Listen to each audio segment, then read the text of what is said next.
definitely the best thing that's happened to me. We're sitting here with the Deele. What's up, Crazy Dee? We're going to introduce all of the members. I'm Al, one of the lead singers. Stick, I play guitar.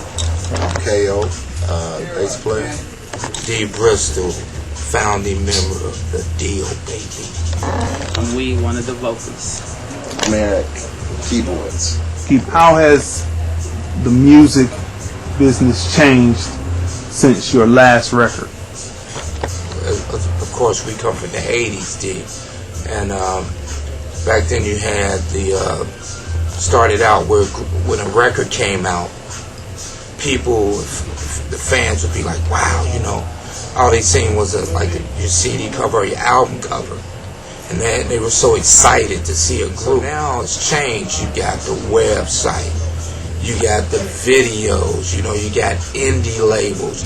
You got individuals, you know, doing their own labels on the website. So that's how it's changed as far as marketing, you know, versus the record companies. Do you believe that it's better than it was like when you watch documentaries and it speaks on how the record labels were taking artists for their royalties? It's better in the sense as far as independents and entrepreneurs, as far as artists, you know, in the enterprise in the field.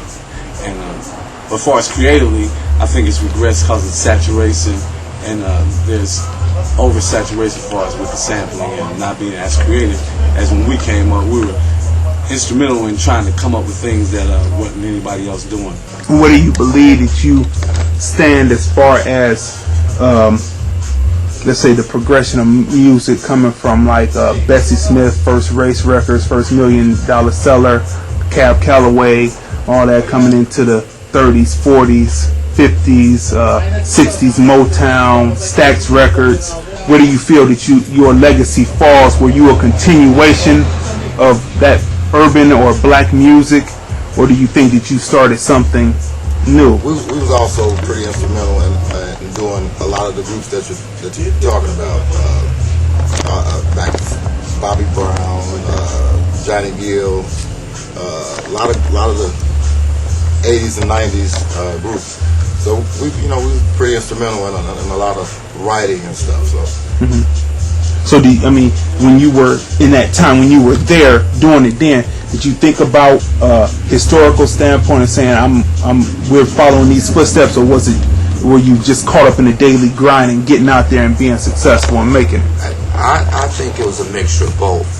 Like your first question, I felt that like the kind of groups that paved the way for us were like the OJs coming from Cleveland, you know. That was somebody who I kind of looked at. And then your other question, I do feel that once we got in it, when we started, we had a feel where we wanted to be totally different from from other groups, because we used to wear our hair different, our clothes different, you know, and we kind of started a trend with that.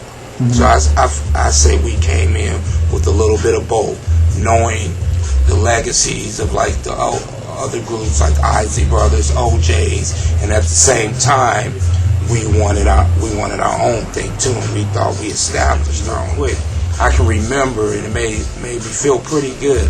We were doing a show back in the 80s when we were out there strong, and the Barcades, they've been around a while. And I remember them telling a roadie, like, man, you see those young guys over there to Deele, man, that's how you're supposed to act. That's how we should be. So, that kind of let us know we were doing the right thing. And was kind of setting a trend of our own. Add to that, in a real way, we kind of came up with the game as far as one of the most popular slogans of all time, what's the deal? And that's famous, and we made that famous, just like the time did with What Time Is. What was Cincinnati like? Cincinnati was thriving with music, plenty of bands. It was really one of the centers where a lot of great music came out of. I would say it was like some of the core things. Cincinnati and Dayton the core or the heart of the Midwest. A lot of music came out of there, and that's where a lot of the guys. That's where we all started. Like getting our foundation. You had like groups, competing against one another. I can remember there were always talent shows in our high school. We had a talent show every year. It was called the Meric, and then there would be bands. There was a lot of competition. So I think it was a positive thing. It was never a negative kind of a competition kind of thing, because all of us played in different bands, and at one point we would come together and create other bands. So it was all positive. Everybody was pretty much down for one another. what was it like when you first got out there? Did they call it the chitlin circuit still when you got out there? Like, what framed you, what molded you into who you are today? Right. It was still the chitlin circuit. Were there any disappointments when you met certain people and you found out that, hey, they weren't as great as you thought that they were, or because they looked at you as, okay, you're the next one coming up, and I need to try to hold them down? No, I got positive feedback. I got positive interaction. For instance, Lionel Richie, great guy. I mean, would talk to me, and share information and stuff. And he was a superstar. We did the jazz festival, that they have every year, Cincinnati, and he's departed from us now, Rick James. Okay. He was on the same bill with us. We shared the dressing room with him, and Rick was Rick. He was arrogant, but it wasn't like a negative thing. I remember something he said to us. He came in the dressing room. We had just got finished playing. He got finished playing. He came in and he laid down on the floor and he looked up at us. He's like, "Y'all the Deele, huh?" And we was like, "Yeah." He's like, "Y'all want to go to number one?"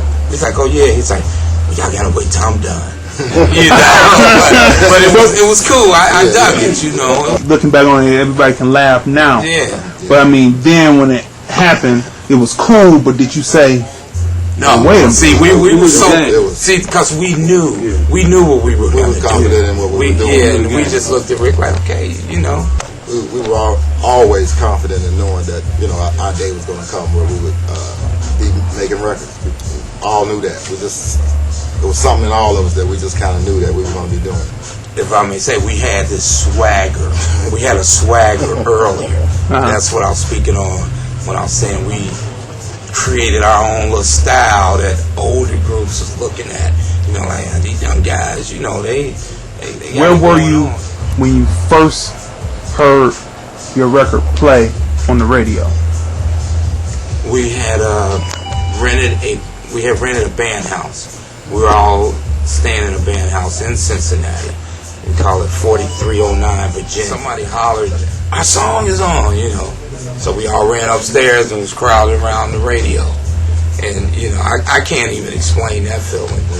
To it's a great feeling. You hear the song all while you're recording, but to hear it over the airwaves is a whole different vibe. When you're in the studio, let's take two occasions. Did you know, or did it just come later? You say, "Well, yeah, we should have known."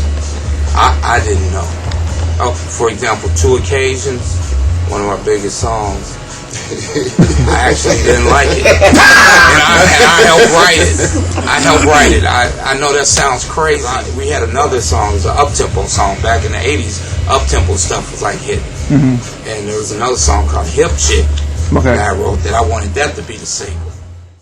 Coming to 2008, what can the people look forward to with the Deele? What's the main focus? What's the main goal with the Deele this time around?